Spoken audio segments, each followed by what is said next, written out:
新闻头起先来关心到国会这款修法的复议案，21拜五就要伫咧立法院表决啦。19、20会先请行政院长杜英台去报告。即阵国民党和民进党嘛拢展开宣讲来咧争取支持。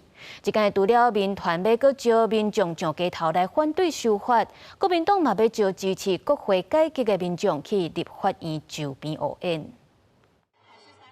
宣讲反对国会这款修法的理由，民进党16继续伫台北甲上3个所在举行全台的宣讲活动。就算落大雨，支持者也唔惊风雨来到现场参加。因为国会这款修法复议案19、20要邀请行政院长杜英台报告，21要表决。国民党甲民进党拢把握时间落乡来宣讲。民进党是主张办电视辩论，不过民进党却是批评安尼做是书写行动。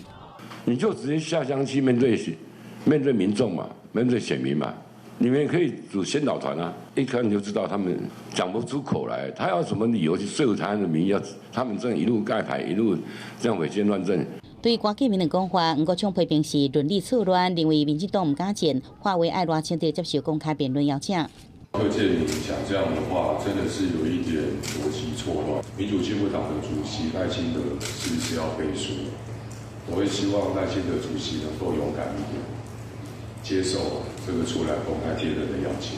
不过原本主张的电视辩论，因为民进党拒绝哩判决，民进党16决定表决隔天就是22才伫永庆花园举办宣讲活动。对着复议案，国民党是强调22位委员会准备充足，19开始轮流来上场，甲杜英台直接来对决。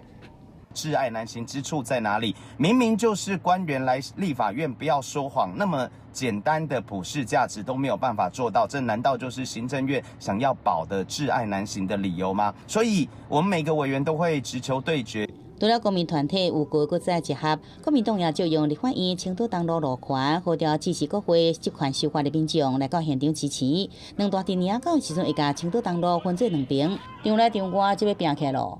记者综合报道。